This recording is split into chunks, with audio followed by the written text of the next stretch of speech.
6면입니다. 고린도전서 3장 10절에서 15절입니다.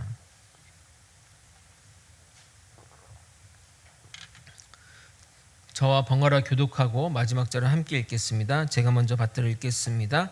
내게 주신 하나님의 은혜를 따라 내가 지혜로운 건축자와 같이 터를 닦아두매 다른 이가 그 위에 세우나 그러나 각각 어떻게 그 위에 세울까를 조심할지니라. 이 닦아둔 것 외에 능히 다른 터를 닦아둘 자가 없으니 이 터는 곧 예수 그리스도라. 만일 누구든지 금이나 은이나 보석이나 나무나 풀이나 짚으로 이 터 위에 세우면 각 사람의 공적이 나타날 터인데 그날이 공적을 밝히리니 이는 불로 나타내고 그 불이 각 사람의 공적이 어떠한 것을 시험할 것임이라. 만일 누구든지 그 위에 세운 공적이 그대로 있으면 상을 받고 누구든지 그 공적이 불타면 해를 받으리니 그러나 자신은 구원을 받되 불 가운데서 받은 것 같으니라. 아멘. 3주 만에 고린도전서 강의를 하기에 또 기억을 되살리기 위해서 지난 설교를 정리해 드리도록 하겠습니다. 사도 바울은 편을 나눠 파벌 싸움을 하는 고린도 성도들에게 어린아이와 같다고 질책을 하게 됩니다. 강하게 질책하는 이유는 이 문제를 해결하지 않으면 교회가 쪼개지거나 또는 분열로 교회가 위기에 처할 것을 염려해서입니다. 그들이 파벌 싸움을 벌이는 근본 원인은 육체에 속한 성품인 시기와 분쟁 때문이라고 사도 바울은 지적하고 있습니다. 바울파와 아볼로파의 분쟁은 신구 집단의 대결로서 어느 모임이나 집단에서 모두 볼 수 있는 모습입니다. 신진 세력은 과거의 전통을 벗어버리고 개혁적이고 새롭게 이끌어가길 바랍니다. 더불어 구세대가 가지고 있는 또는 누리고 있는 것들이 자신의 것이 되길 바랍니다. 반면 기존 세력은 기존에 쌓아온 전통 아래서 계승 발전하기를 원하고 자신들의 노고를 인정되며 대우해 주기를 원합니다. 표면적으로는 신학적인 견해 차이라 말하겠지만 실질적으로는 기득권 싸움이라 하겠습니다. 정말 신학적인 견해 때문에 생긴 문제라고 한다면 바울과 아볼로 간의 논쟁이 일어나야 할 것인데 이 분쟁에 사역자는 일절 참여하지 않았다는 것입니다. 사역자 간의 성향이나 또는 은사의 차이가 있을 수 있으나 본질의 차이가 아닌 역할의 차이인 것입니다. 나무를 성장시키고 키우는 이 공동의 목적 아래 누구는 씨를 뿌리고 누구는 물을 줘야 합니다. 만약 모두가 씨만 뿌리거나 모두가 물만 준다면 아무 일도 나무에게 어떤 일도 일어나지 않을 것입니다. 이 모든 일을 이끌어 가시는 분은 하나님이시고 사역자는 그 일에 쓰임받는 그 주님의 종일 뿐입니다. 여러분, 나의 건강을 위해 도움을 주는 러닝머신이 아무리 좋다 할지라도 그 러닝머신을 숭상하거나 따르지 않는 것처럼 사역자를 숭상의 대상으로 또는 목적으로 삼는 것은 말이 되지 않습니다. 각자 자기의 사명이 있고 각자 자기의 상이 있을 뿐입니다. 그 목표를 향해 그 표대를 향해 우리는 달려나가야 합니다.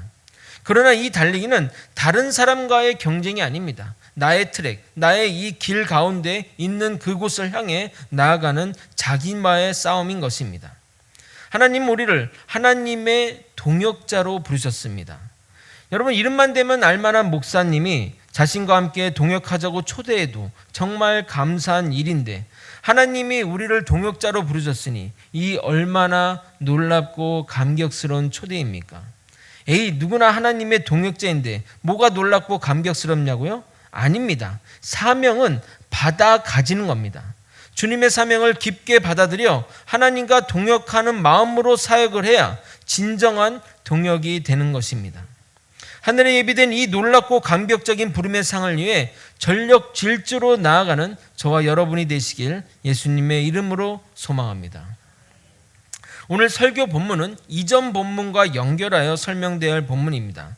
그러나 약간 결이 다른 부분이 있고 유일하게 고린도 전서에만 다루는 내용이어서 따로 빼서 설명드리도록 하겠습니다. 믿는 자에게 모두 주어지는 구원과 이 땅에서 하나님의 나라와 영광을 위해 노력한 공로에 대한 공적에 대한 개혁주의 신학의 입장을 말씀드리고 저의 개인적인 생각을 덧붙여 설교를 마무리하도록 하겠습니다. 은혜와 깨달음이 있는 시간이 되길 예수님의 이름으로 소망합니다. 먼저 우리가 명확하게 깨달아야 할 것은 우리의 구원은 어떤 행위나 노력으로 인해 주어지는 것이 아니라 예수 그리스도를 믿음으로 주어지는 겁니다. 그래서 구원을 하나님의 선물이라고 하는 겁니다. 에베소서 2장 8절에 이렇게 말합니다. 너희는 그 은혜에 의하여 믿음으로 말미암아 구원을 받았으니 이것은 너희에게 난 것이 아니요 하나님의 선물이라. 그러므로 우리가 하나님을 진실하게 믿는다면 우리는 죄에서 구원을 받고 천국 백성이 되며 하나님의 자녀가 되는 놀라운 축복이 주어지는 겁니다. 우리가 하나님을 언제 믿었느냐 그것은 전혀 중요하지 않습니다. 정말 숨이 꼴딱꼴딱 넘어가는 그 순간에 믿기만 해도 우리는 구원을 받습니다. 나면서 예수를 믿어 평생 믿어와도 또는 죽기 전 예수님 옆 십자가에 달리신 예수님을 믿은 사람도 동일하게 구원받게 됩니다. 그것에 대한 좋은 예화가 마태복음 20장의 포도원의 품꾼 비유입니다. 다 읽지 않고 앞부분만 읽어드리도록 하겠습니다. 마태복음 20장 1절에 3절입니다. 천국은 마치 품꾼을 얻어 포도원에 들여보내라고 이른 아침에 나간 집주인과 같으니 그가 하루에 한 데나리온씩 품꾼들과 약속하여 포도원에 들여보내고 제3시에 나가보니 장터에 놀고 서 있는 사람들이 또 있는지라. 그러니까 새벽부터 오후 5시까지 일꾼을 불러 포도원에 일하게 시켰습니다. 그리고 일은 오후 6시에 끝이 납니다. 그런데 포도원 주인이 그들 모두에게 준 일당은 동일하게 하루 일당인 한 데나리온씩 준 것입니다. 당연히 일찍 온 일꾼으로서는 불평하는 게 당연한 것 아니겠습니까? 마태복음 20장 12절에 14절입니다. 나중 온 이 사람들은 1시간밖에 일하지 아니하였거늘 그들을 종일 수고하며 더해 견딘 우리와 같게 하였나이다. 주인이 그중에 한 사람에게 대답하여 이르되 친구여 내가 내게 잘못한 것이 없노라. 내가 나와 한 데나리온의 약속을 하지 아니했느냐? 내 것이나 가지고 가라. 나중 온 이 사람에게 너와 같이 주는 것이 내 뜻이니라. 여러분, 이런 불만은 탕자의 형에게서도 볼 수 있습니다. 아버지가 페루나인 탕자가 돌아왔다고 송아지를 잡고 잔치를 벌이자 첫째 아들이 아버지에게 불만하는 내용입니다. 누가복음 15장 29절에 30절입니다. 아버지께 대답하여 이르되 내가 여러 해 아버지를 섬겨 명을 어김이 없거늘 내게는 염소 새끼라도 주어 나와 내 벗으로 즐겁게 하신 일이 없더니 아버지의 살림을 창녀들과 함께 삼켜버린 이 아들이 돌아오매 이를 위하여 살찐 송아지를 잡으셨나이다. 여러분에게 한번 묻고 싶습니다. 여러분이 새벽부터 온 일꾼이라면 또는 탕자의 형이라면 어떤 기분일 것 같습니까? 그들의 말이, 그들의 그 언어들이 이해되지 않습니까? 그러면 이런 생각도 들 수 있을 것입니다. 이왕이면 늦게 믿어야겠다는 생각이 드실 것입니다. 그러나 우리가 명확하게 깨달아야 할 사항은 하나님 안에 거하는 것이 정말 행복하다는 사실입니다. 이것은 들어서 알거나 또는 배워서 알 수 있는 문제가 아니라 경험해야만 알 수 있는 문제입니다. 사람들 중에는 가능하면 나이가 들어 예수를 믿고 싶다고 말하는 분이 있습니다. 아마도 그분의 말의 의도는 세상에 누릴 만한 것은 누리고 율법과 지켜야 할 것이 많은 기독교는 천천히 믿어 천국에는 가겠다는 의미일 것입니다. 밖에서 보기에는 기독교가 하지 말아야 할 것이 많고 해야 할 것이 많은 것으로 보일지 모릅니다. 실제 그런 면도 있지만 그것은 한 면만 보는 것입니다. 예수를 믿는다는 것은 정말 환상적인 것입니다. 여기 계신 분 중에 오늘 예배를 오셨는데 예배 드리지 않으면 무슨 안 좋은 일이 생길까 봐 오신 분 계십니까? 교회 예배 빠지면 오늘 뭔가 좀 안 좋은 일이 벌어질까 봐 오신 분 있습니까? 아니면 누가 예배를 드리면 돈 준다고 해서 오신 분 있습니까? 물론 몇몇 분들은 습관을 따라 오신 분도 계시겠지만 대부분 주님을 만나고 싶어서 주님의 말씀을 듣고 싶어서 오신 것 아닙니까? 과거 청년 사역할 때 이야기입니다. 그 교회는 청년들에게 너무나 일을 많이 시켜 청년들이 진이 빠져 교회를 떠나거나 또는 모임에 잘 나오지 않는 안 좋은 상황에 처한 교회였습니다. 교회에 일할 사람이 별로 없다 보니 만만한 청년들에게 일을 시켰는데 이 청년들도 들어오는 것이 있어야 지치지 않는데 들어오는 은혜는 없고 일만 시키니 진절머리가 난 것입니다. 사실 교회에서 탈진한 성도들 대부분이 이런 경우입니다. 받은 은혜는 없는데 소수의 사람에게 일이 몰아지니 지쳐서 탈진하게 되는 겁니다. 그런데 그 교회가 정교인 수련회를 가게 되었고 그때 정말 대단할 정도의 하나님의 은혜가 각각 부어졌습니다. 찬양부터 말씀과 기도까지 성령 충만한 시간이었습니다. 집회가 마쳐지고 정리를 하는데 당연히 이 정리는 청년들의 몫이었습니다. 그런데 청년들이 계속 깔깔거리며 일을 하는데 스스로 자신들이 신기한 듯 이렇게 말합니다.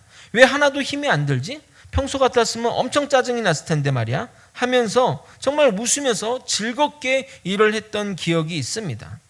청년들이 왜 그랬을까요? 성령 충만하고 은혜가 충만하니 일이 하나도 힘들지 않은 것입니다.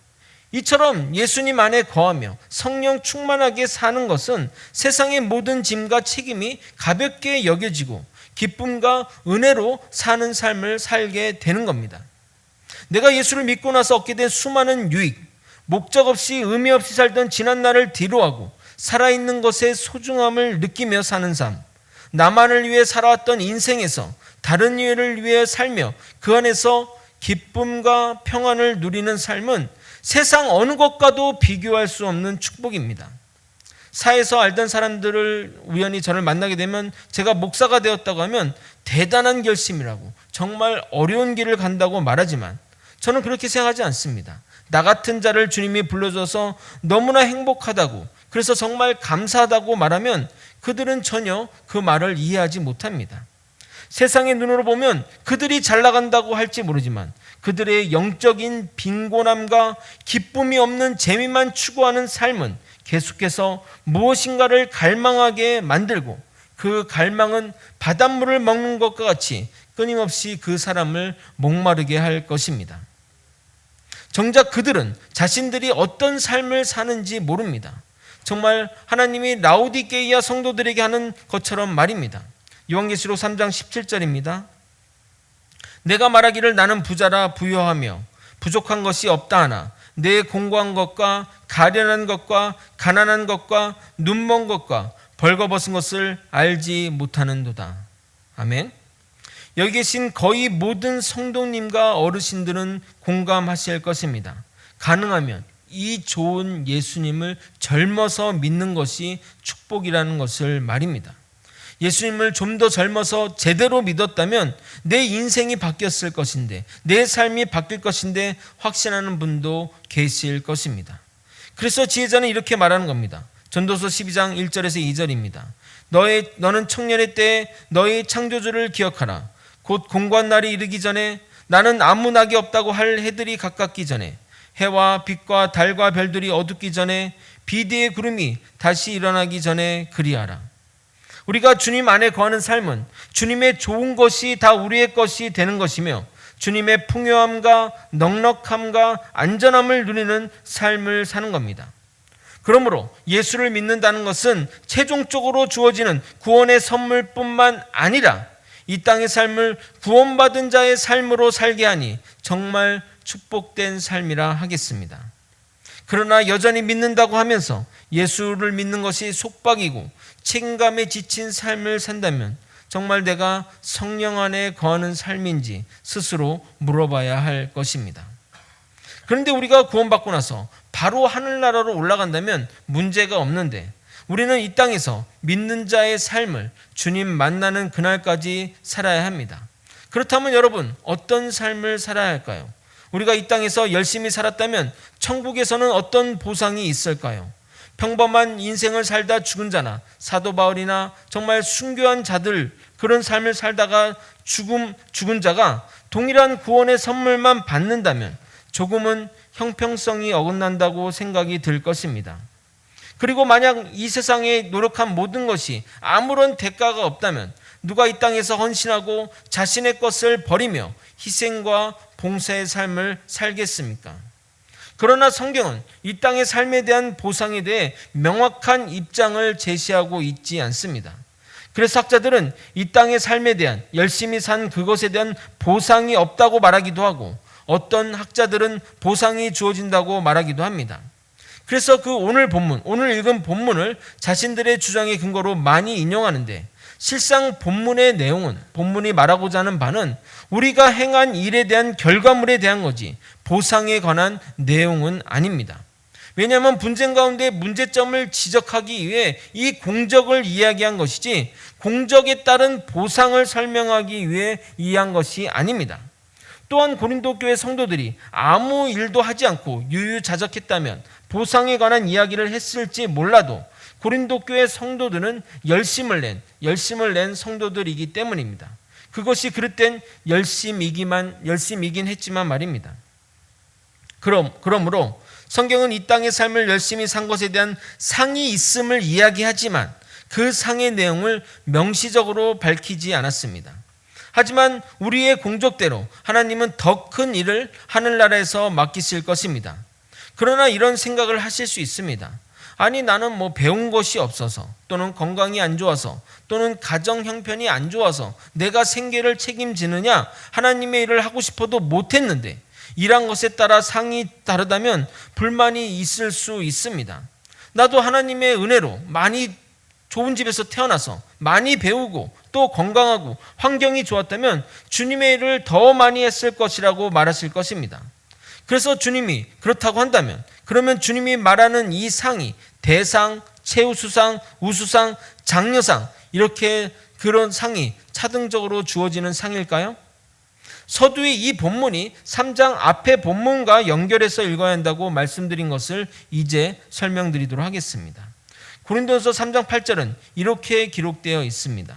심는 이와 물주는 이는 한 가지나 각자 자기가 일한 대로 자기의 상을 받으리라.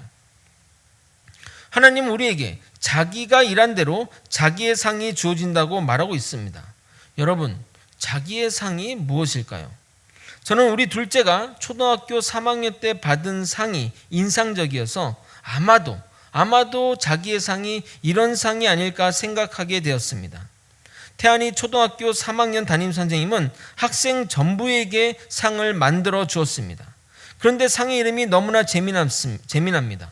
최우수상, 우수상 같은 상의 이름은 하나도 없고, 잘 웃어 남을 기쁘게 한 상, 반 분위기 좋게 만든 상, 청소를 잘해 깔끔히 상, 머리를 잘 정돈하여 반듯한 상 등등 상의 이름을 보고 웃음이 지어졌습니다.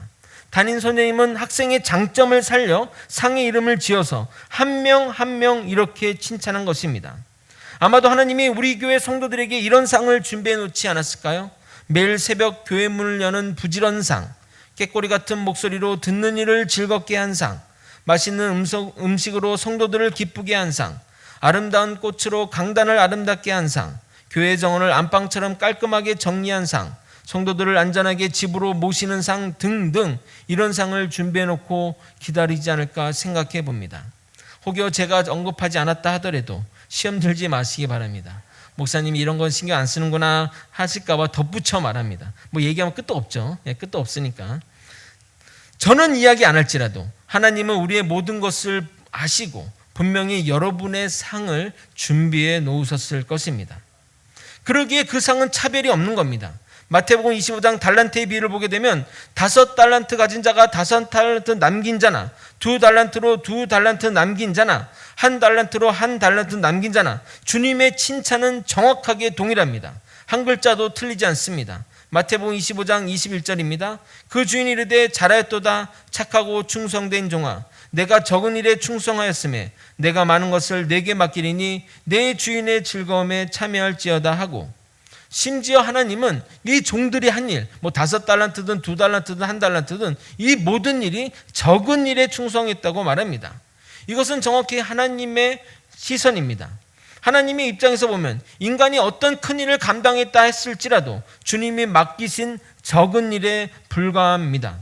인간의 눈으로 보면 크고 작음이 있고 높고 낮음이 있는 것이지만 하나님 보시기에 인간이 하는 일은 거기서 거기입니다. 그런데 이 천국이 어떤 시공간적 개념이 있는지는 모르겠지만 하나님이 계시다고 한다면 그 옆에 계신 사람도 있을 것 아니겠습니까? 그렇죠? 그러면 모세나 다윗과 같이 또는 예수님의 제자 같은 분들이 하나님 주변에 있지 않겠습니까? 그리고 우리 같은 사람은 저 끝에서, 정말 끝에서, 아니면 뭐 이런 PPT가 이런 화면으로 보고 이렇게 하지 않겠냐, 이런 생각을 하게 되었습니다. 그러나 확실한 것은, 그러니까 뭐 좀 차등이 있는 거 아니냐 이렇게 생각할 수 있는데, 그러나 확실한 것은 우리가 천국에 거할 때 우리는 모든 육체의 본성, 죄의 본성이 사라진 존재라는 겁니다. 그렇다고 한다면 누구를 시기하고 질투하는 일이 없어질 것입니다. 그들을 보며 진심으로 수고하고 고생했다며 박수칠 것 같습니다. 마치 국가대표 선수들이 우리를 대신해서 잘해서 그들이 금메달을 따는 걸 보며 박수치는 것처럼 말입니다. 우리가 그들을 보며 잘했다, 잘했다, 수고했다, 고맙다, 너희들 때문에 기쁘다 하지 않냐, 이 말입니다. 그러기에 천국에서는 누구도 상처받지 않고 누구도 차별받는다 생각하지 않을 것입니다. 오늘의 본문을 또 이어서 살펴보겠습니다. 10절을 여러분 함께 읽겠습니다. 함께 읽겠습니다. 시작. 내게 주신 하나님의 은혜를 따라 내가 지혜로운 건축자와 같이 터를 닦아두매 다른 이가 그 위에 세우나 그러나 각각 어떻게 그 위에 세울까를 조심할지니라. 아멘. 사도 바울은 자신의 사역이 하나님의 은혜에 따라 행해졌다고 고백합니다. 하나님의 일을 하려는 자들은 반드시 하나님의 은혜에 기반해서 일해야 됩니다. 정말 교회 사정이 받쳐준다면 정말 교회의 직책은 은혜 받은 자들이 해야 하는 것이 가장 이상적이라 생각합니다. 모든 불평과 문제가 하나님의 은혜가 아닌 내 힘으로 하려는 데서 발생하게 됩니다. 교회 일은 자발적인 헌신과 노력으로 감당하기에 하나님의 은혜가 절대적으로 필요합니다.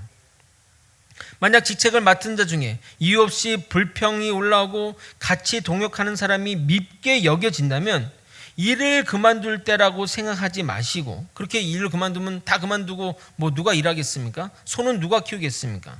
은혜가 필요할 때임을 깨닫고 은혜의 자리로, 예를 들어 예배와 기도의 자리로 나아가기를 권합니다.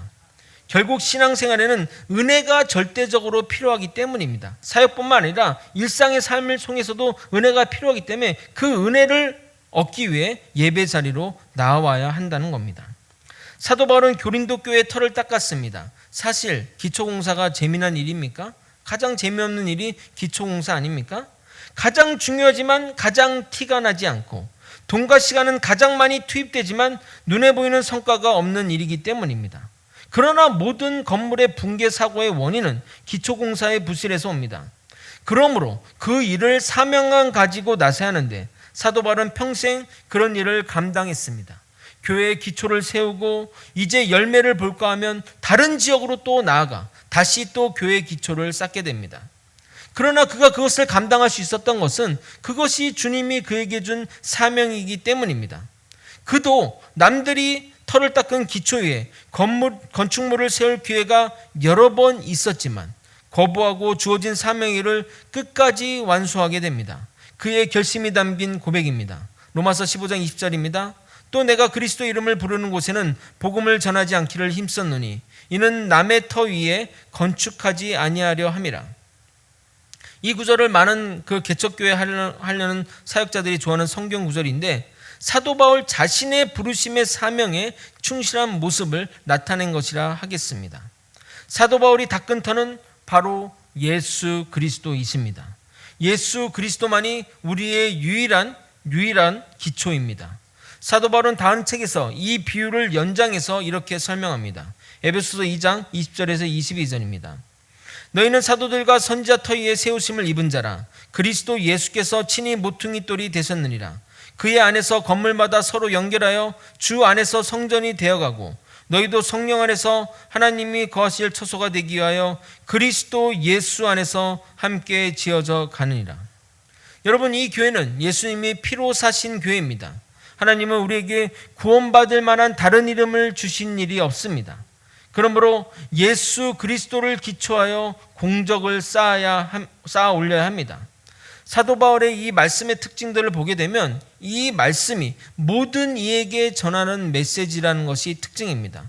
전하는 자도 듣는 자도 목회자도 성도들도 동일하게 말씀에 적용됩니다. 그래서 사도 바울의 메시지가 아니라 하나님의 메시지라 하는 것입니다. 모든 이들이 예수 그리스도를 기초하여 건물을 세워나가는 것 아닌가요? 물어볼 수 있습니다. 그러나 그렇지 않은 경우를 보게 됩니다. 어떤 사역자가 정말 열심히 사역을 하고 누가 봐도 저분은 하나님의 사역자라고 할지라도 마음속에 무엇이 있는지는 모릅니다.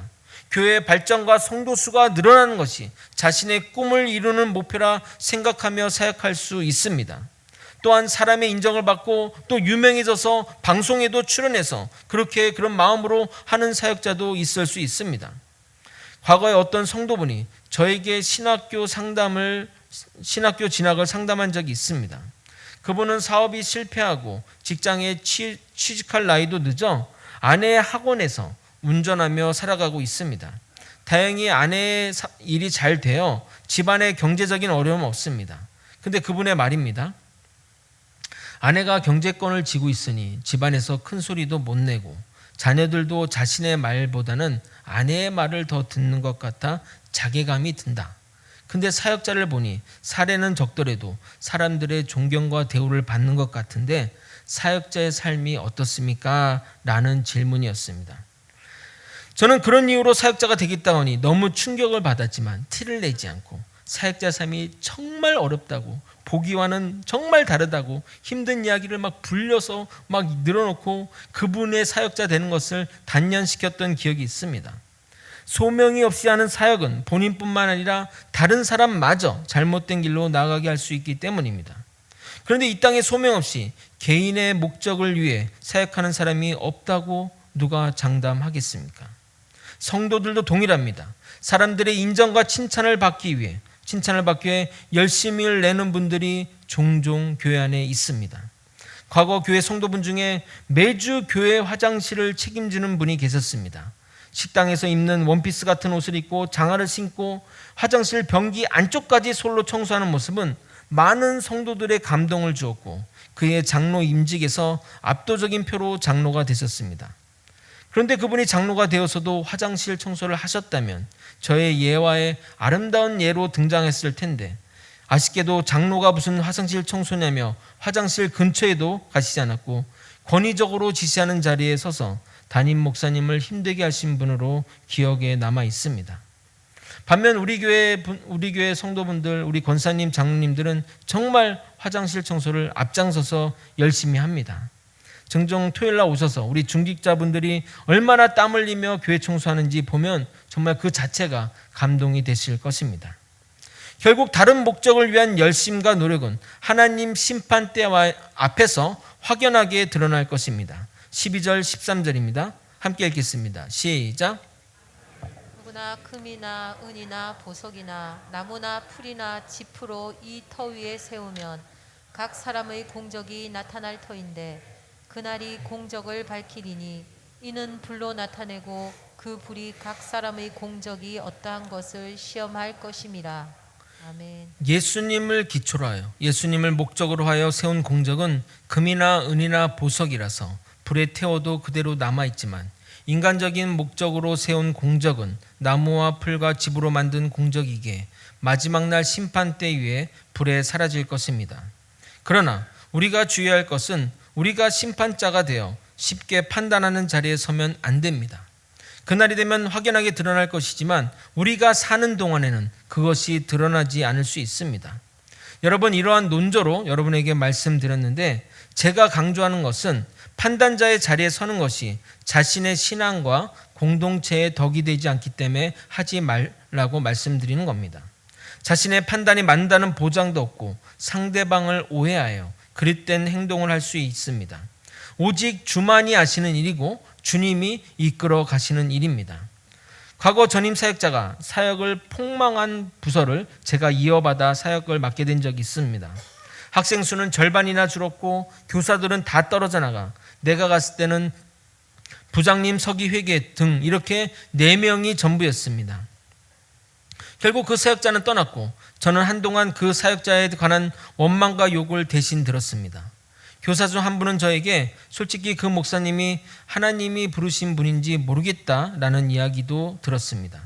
다행히 제가 사역하고 나서 그 부서는 부흥했고 교사들도 속속들이 충원되어 배나 부흥하게 되었습니다. 교사들이 저에게 열광하며 하나님이 목사님을 우리 교회에 보내주셨다고 정말 잘 따라주었습니다. 정말 그런 것일까요? 전임 사역자는 근처 교회에서 사역을 이어나가게 되었는데 그래서 그분의 소식을 듣게 되었습니다. 중고등부가 아닌 유초등부를 맡아 사역을 했는데 그 교회에서 엄청난 부흥을 일으켰다는 말을 들었습니다. 사역자마다 은사가 다릅니다. 그 은사가 맞게 쓰임을 받으면 좋은 결과, 좋은 효과가 나지만 교회 사역이라는 것이 자신의 마음대로 할 수 있는 것이 아니기에 맞지 않는 옷을 입는 것 같이 사역할 수도 있는 것입니다. 결국 그런 곳에는 열매가 잘 맺을 수 없고 서로가 힘들어지게 되는 겁니다. 사람의 평가는 상황과 환경과 시간에 따라 바뀌기 마련이고 절대적이지 않기 때문에 우리가 결국 바라보며 나아갈 것은 바로 주님뿐입니다. 주님 바라보며 나아가며 최선의 노력을 할 때 불에 타지 않는 공적을 이룰 수 있는 것임을 우리는 명심해야 할 것입니다. 여러분 한번 상상해 보시길 바랍니다. 우리가 주님 심판대 앞에 서게 되었는데 그동안 우리가 쌓았던 공적들이 눈앞에 펼쳐진다고 상상해 보십시오. 주님의 나라를 위해 세운 노력과 수고뿐만 아니라 세상에서의 지위, 물직, 지상에서 쌓아올린 모든 것이 그 앞에 서게 될 것입니다. 그 공적들에 갑자기 뜨거운 불이 내려 그것을 태울 것입니다. 금과 은과 보석으로 대표되는 예수 그리스도를 위해 세운 공적은 그대로 남을 것이나 나무나 풀이나 집으로 대표되는 세상적이고 세속적인 모든 것, 주님의 것이 아닌 모든 것이 불타 없어질 것입니다. 남은 공적으로 우리는 상을 받을 것인데 아무것도 없다면 부끄러움을 당할 것이나 우리는 주님의 은혜로 여전히 우리에게 주어지는 구원은 변하지 않을 것이라고 이야기하고 있습니다. 14절 15절을 읽어도록 하겠습니다. 만일 누구든지 그 위에 세운 공적이 그대로 있으면 상을 받고 누구든지 그 공적이 불타면 해를 받으리니 그러나 자신은 구원을 받되 불 가운데서 받는 것 같으니라. 우리의 공적에 따라 상이 주어지나 그 상이 무엇인지는 명확하게 제시되지 않았습니다. 그러나 그것이 결코 세속적인 상은 아닐 것입니다. 아마도 상이 무엇인지 말한다면 그 상이 목적되어 일할 인간들의 모습을 염려하여 하나님이 말씀하지 않은 것이라 생각합니다. 반면 자신이 평생 의미를 듣고 쌓아올린 그 공적들이 무너져 내리거나 불타버리는 것을 볼 때 여러분의 생각들, 여러 가지 생각들이 만감이 교차할 것입니다. 정말 헛되고 헛된 것을 위해 살았다고 후회하겠지만 시간을 되돌릴 수는 없습니다. 또한 성경은 공적이 불타버려 남아있지 않는 사람은 불 가운데서 구원받는다고 표현하고 있습니다. 이 표현은 불 속에서 허겁지겁 뛰쳐나온 사람의 모습을 뜻하는 것으로 목숨은 건지지만 연기에 걸리고 불에 의해 화상으로 몰골이 흉측한 상태로 심판날에 모든 사람 앞에서 부끄러움을 맛보게 될 것을 비유적으로 표현한 것입니다. 그럼에도 주님은 우리에 대한 은혜를 거두지 않고 우리를 구원한다고 하시니 우리로서는 정말 그래도 감사한 일이라 하겠습니다. 말씀을 정리하겠습니다. 우리의 구원은 우리의 행위나 노력으로 주어지지 않습니다. 오직 예수 그리스도를 믿음으로 주어지는 하나님의 선물입니다. 주님을 믿음으로 주어지는 축복은 천국 하나만으로 설명되지 않습니다. 주님을 믿음으로 내가 삶에서 누리는 부유함과 평안함과 안정감은 정말 세상이 줄 수 없는 것입니다. 집 나간 탕자처럼 있을 때는 그 소중함을 몰랐는데 떠나고 나니 그것이 얼마나 귀하고 소중한 것임을 알게 되듯이 우리가 주님 안에서 누리는 영적인 풍요로움을 잊어서는 안 됩니다. 우리가 이 땅을 살면서 쌓은 모든 것은 공적이라 할 수 있습니다. 그것이 세상적이든 신앙적이든 우리가 쌓은 것은 반드시 결과물을 만들 것입니다. 그러나 그것이 주 예수 그리스도의 기초 위에 쌓지 않았다면 마지막 날 심판 때에 불에 의해 다 사그라질 것입니다. 물론 하나님의 은혜로 우리는 구원을 받지만 부끄러운 구원이 되어서는 안 될 것입니다.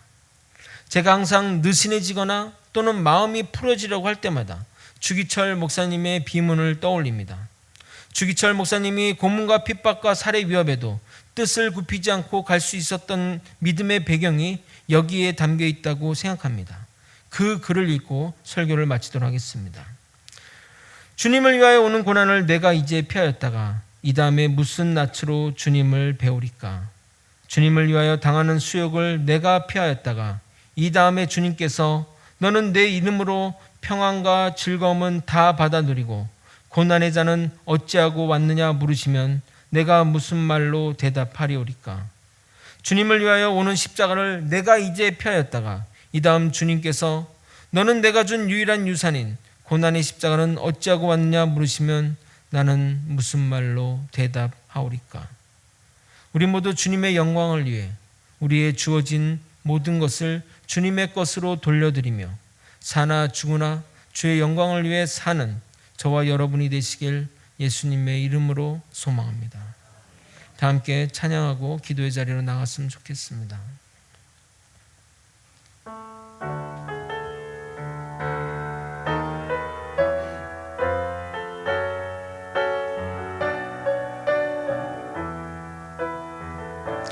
나의 영혼이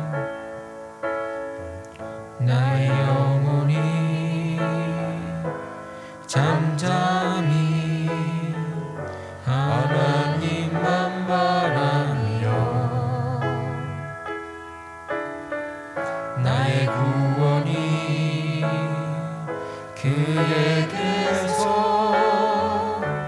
나는도다. 나의 영혼아 잠잠히 나의 영혼아 잠잠히 하나님만 바라라. 나의 소망이 저에게서 나는 너나 오직 주만이 나의 반석 나의 구원이시니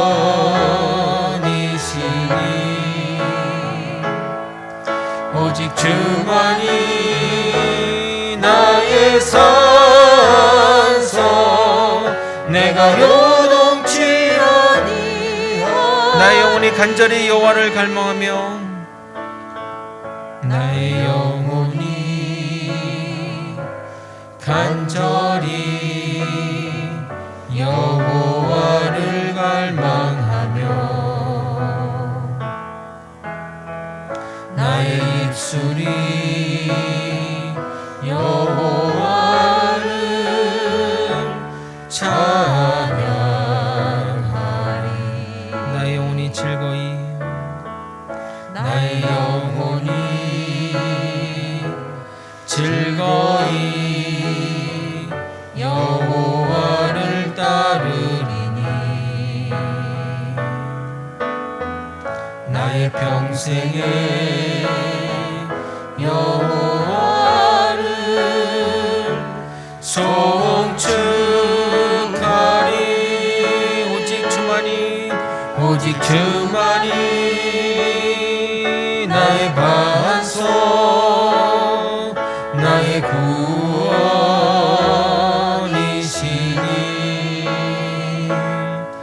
오직 주만이 나의 산성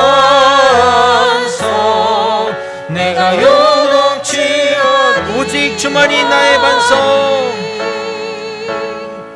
오직 주만이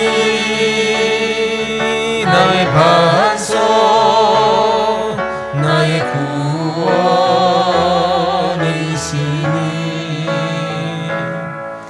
오직 주만이 나의 산성 내가 요동치 아니. 다시 한번 오직 주만이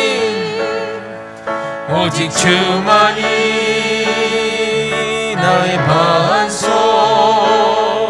나의 구원이시 오직 주만이 나의 산성 오직 주만이 나의 산성 내가 요동치 아니하니. 우리의 우리의 삶의 모든 것은 주님 예수 그리스도를 기초하여 세워져야 할 것입니다. 우리의 노력과 우리의 수고와 헌신도 다 주님의 영광을 위해 주님을 기초하여 세워져야 할 것입니다. 그렇게 될 때 우리의 세운 공적들이 그 불 가운데서도 여전히 남아있을 것이고 하나님께 부끄럽지 않은 믿음의 사람이 될 줄 믿습니다. 우리의 삶 가운데 주님이 주신 그 은혜를 기억하며 하나님의 은혜에 보답하는 마음으로 또 믿는 자로서의 당연한 삶을 살아가며 그 품위에 맞는 그 구원받은 자의 삶에 당당한 삶을 살아갈 수 있기를 예수님의 이름으로 소망합니다. 다 함께 주님의 이름만 부르고 믿는 자의 삶을 당당히 살아가는 우리가 되기를 소망하며 주님의 이름만 부르고 통성으로 기도하시겠습니다. 주여! 하나님 아버지, 이 시간 가운데 주님이 주시는 그 한량없는 은혜를 기대하여 아버지 그 말씀에 의지하여 아버지 주 예수 그리스도를 바라보며 주 예수를 기초하여 아버지 우리의 삶의 모든 계획들과 아버지 우리 삶의 모든 것들을 이뤄나갈 수 있도록 이끌어 주시옵소서. 아버지, 내 삶의 목적은 온전히 주님을 향해 있기를 소망합니다. 아버지, 내가 이 땅을 사는 것도 주 예수 그리스도의 영광과 주 예수 그리스도의 은혜를 위해 아버지 그 보답하는 차원에서 아버지 그냥 믿는 자로서의 당당한 삶을 살기 위해 아버지 살아갈 수 있게 도와주시옵소서. 하나님 아버지, 우리는 하나님의 자녀입니다. 하나님의 동역자로 부르셨습니다. 이 놀랍고 놀라운 초대 이후에 아버지 그 합당한 삶을 살아갈 수 있도록 주님 붙들어 주시고 인도하여 주옵소서. 아버지, 우리의 신앙과 모든 것이 주 예수 그리스도에 기초하여 살아갈 수 있게 도와주시고 세상적인 욕망과 인간적인 욕구에 따라 살아가는 것이 아니라 온전히 주님의 영광을 위해 살아갈 수 있도록 붙들어 주시고 인도하여 주옵소서. 아버지, 우리의 시간들이 많은 것 같지만 그렇지 않습니다. 내게 주어진 이 시간들 온전히 주님의 영광을 위해 살아가도 부족한데 아버지 여전히 나는 세상의 것으로 싸워가고 불에 타 없어질 것들을 위해 시간을 보내며 아버지 내 모든 노력과 것들을 버리고 있는 것들을 아버지 우리가 다시 한번 우리의 삶을 돌이켜볼 수 있게 도와주시옵소서. 나는 주님 앞에 섰을 때 나의 공적들은 무엇일까? 아버지, 불가운데 살아남은 불가운데 남게 될 아버지 나의 공적은 무엇일까? 다시 한번 돌이켜보며 하나님 앞에 부끄럽지 않은 믿음의 사람들이 될 수 있도록 이끌어 주시고 인도하여 주시옵소서. 하나님의 한량없는 은혜로 우리는 구원을 받겠지만 아버지 그것이 어찌 부끄러운 구원이 되어서야 되겠습니까? 아버지, 하나님이 주신 이 생명의 삶 가운데 하나님의 은혜를 아버지 생각하며 살아갈 수 있도록 도와주옵소서. 불타지 않는 영원한 것, 아버지 정말 불에 걸리지 않는 영원한 것, 그 영원한 것을 위해 살아가는 우리 믿음의 백성들이 되게 도와주시옵소서. 주님, 언제나 주님만 바라보며 살아갈 수 있게 도와주옵소서. 우리의 모든 기도와 모든 신앙과 모든 것들이 주님 안에 놓여있기를 소망합니다. 주님 붙들어 주시옵소서. 사랑이 많으신 하나님 아버지, 우리가 정말 주님을 기초하여 예수 그리스도를 기반으로 하여 우리의 모든 것들, 우리의 삶에서 누리는 모든 것들을 세워나갈 수 있도록 이끌어 주시옵소서. 아버지, 정말 불에 없어질 것들, 허망한 것들을 세우려고 노력하지 않고 우리에게 주어진 시간과 모든 것을 주님의 것으로 세워서 나가는, 그래서 마지막 심판 때 하나님 앞에 섰을 때 부끄럽지 않는 믿음의 사람들이 다 될 수 있도록 역사하여 주시옵소서. 아버지, 항상 묻기 원합니다. 무엇이 중요한지를, 아버지 무엇이 의미가 있는지를, 무엇이 주님께 영광되는지를 항상 물으며 아버지 살아가는 믿음의 사람들이 다 될 수 있도록 역사하여 주시옵소서. 간구하며 이제는 우리 구주 예수 그리스도의 은혜와 우리 하나님 아버지의 크신 사랑과 성령 하나님의 감동감화 교통 역사하시는 귀한 은총이 주 예수 그리스도를 기초로 하여 주의 영광과 나라를 위해 최선의 노력을 함으로 주님께 당당하게 나서고자 하는 다짐하는 믿음의 성도님의 마음과 영혼과 육신의 건강과 그 가정과 사업과 교회 이해 이제로부터 영원히 함께 있을지어다. 아멘.